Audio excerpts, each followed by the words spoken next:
बिस्मिल्लाहिर्रहमानिर्रहीम। PMM पाकिस्तान मुहब्बे वतन movement और मुहब्बे वतन चैनल की जानिब से तमाम देखने वालों को अस्सलाम वालेकुम।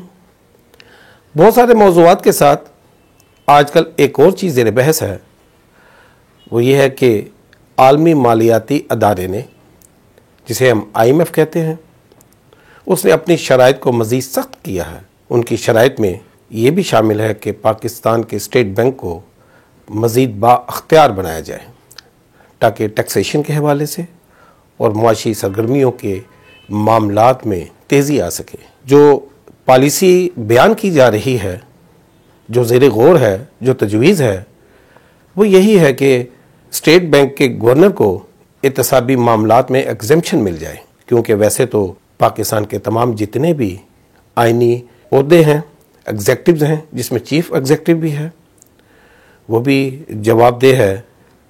लेकिन स्टेट बैंक के गवर्नर को मज़ीद बाख्तियार बनाने की ये जो IMF की तजवीज़ है, क्या किसी तरह से भी अगर देखा जाए एक ख़ुद मुख्तियार रियासत में जहाँ उसका एक दफ़ा का निज़ाम भी है, क्या ये एक अच्छा अमल हो सकता है? देखा जाए तो आलमी मालियाती अदारे ने पूरी दुनिया में कोरोना की वजह से बड़ी रिलैक्सेशंस दी हैं, रिलीफ दिया है, लेकिन पाकिस्तान में उसकी जो ये सख्त शराइत हैं, उसकी वजूहात क्या हैं?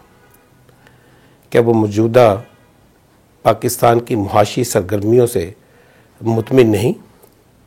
क्योंकि कोरोना ने तो पूरी दुनिया की मैशियत को एक सवालिया निशान बना के रखा है। क्या पाकिस्तान में भी हस्बे मामूल एक रवायती सिलसिला देखने को मिल रहा है जो साबका दौर में था?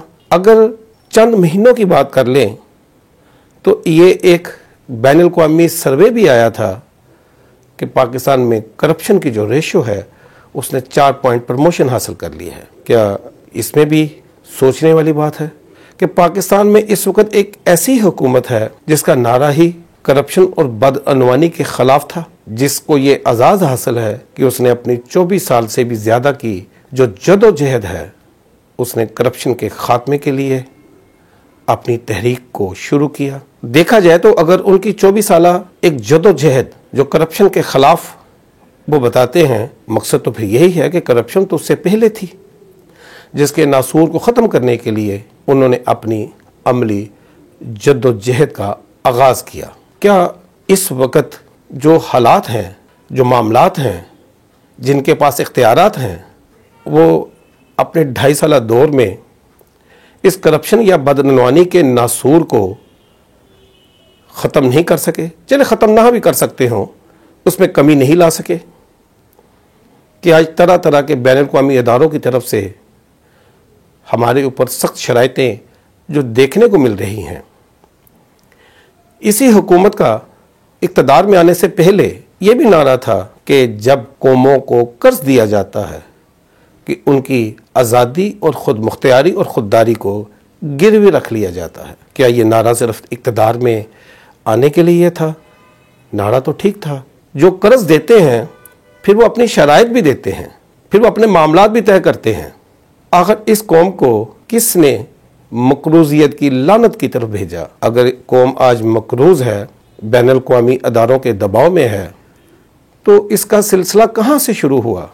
देखा जाए तो उस कर्ज से कोई ऐसे मंसूबे तो नहीं लगे जिससे तलीमी निज़ाम बेहतर हो सके, रोज़गार मिल सके, गुर्बत ख़त्म हो सके, लोगों की ज़िंदगी में मयार आ सके। तो अगर ये किक बैक के ज़रिए कुछ उन मंसूबों के ऊपर दानिस्ता तौर पर पैसा खर्च हुआ, तो उन ज़िम्मेदारों का तयन करना किसका काम है? देखा जाए तो ये भी एक नारा था इस मौजूदा हुकूमत का कि जिन्होंने पाकिस्तान को मकरूज़ियत की दलदल में झोंक दिया है, वो आकर ना सिर्फ लूटा हुआ वो रियासत का पैसा वापस लाएंगे, बल्कि उनको एहतसाब के कटहरे में भी खड़ा करेंगे। आज अगर वो अदारे जो शायद अपनी जगह पे ठीक हों, क्योंकि जब वो कर्ज देते हैं तो फिर उसकी वापसी के लिए उनको भी किसी तरह से गारंटी तो चाहिए, लेकिन जो हमें आज भी मकरूज़ियत की तरफ लेके जा रहे हैं, हस्बे मामूल, हस्बे रवाज, साबका दौर की तरह, क्या वो जो नारे जो हम सुना करते थे वो एक रस्मन नारे थे? इमरान खान जो पाकिस्तान तहरीक इंसाफ के चेयरमैन हैं, वो करप्शन के लिए आज हर फोरम के ऊपर बात करते हैं, एक अवेयरनेस भी देते हैं, लेकिन उसको रोकने के लिए आज वो अगर चीफ एग्जीक्यूटिव हैं तो उनकी टीम क्या कर रही है? उनके साथ वो अफराद जो उनका हिस्सा हैं, यकीनन अगर हम देखें इस पार्टी में जो पाकिस्तान तहरीक इंसाफ, उसमें जो बूम आया वो 2011 के जलसे के बाद आया, जब अवाम का एक समंदर था जो बाय फुट, जो अपने पांव के ऊपर चलकर जलसागाह तक पहुंचा के वो इन नारों को एक उम्मीद बना के बैठा था।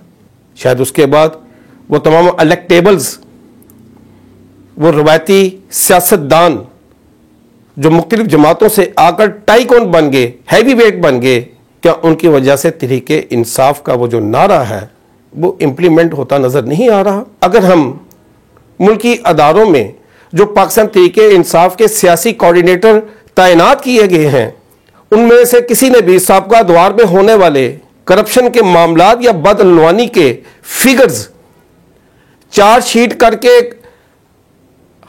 मीडिया के सामने दिए, या वो भी वहां पर बैठकर रवायात का एक किस्सा बन चुके हैं? अगर उनके पास अपने ही जो उनके तैनात किए हुए अफराद हैं वो खामोशी इख्तियार करके इस निज़ाम से मुस्तफ़ीद हो रहे हैं, तो फिर अवाम में तो बददिली आएगी, बदएतमादी भी आएगी। लिहाजा हम सिर्फ ये अवामी सतह पर इसलिए बात करना चाहते हैं, अब ये शऊर रखने वाली कौम किसी तरह से भी अपनी खुद मुख्तारी के ऊपर किसी की इजारादारी को शायद कबूल ना करे, उसके लिए अमलन इक़दाम की ज़रूरत है, जिसके लिए शायद अगर ये हुकूमत भी सियासी पस मंज़र से नज़रअंदाज करती है उनको, फिर कौम किससे उम्मीद बना के रखें? क्या ये सियासी निज़ाम जो है ये एक सवालिया निशान नहीं है? बहरकैफ नाज़रीन, अपना बहुत सारा ख्याल रखिएगा, हमें इजाज़त दीजिएगा। व आखिर दुआना अनिल हम्दुलिल्लाहि रब्बिल आलमीन।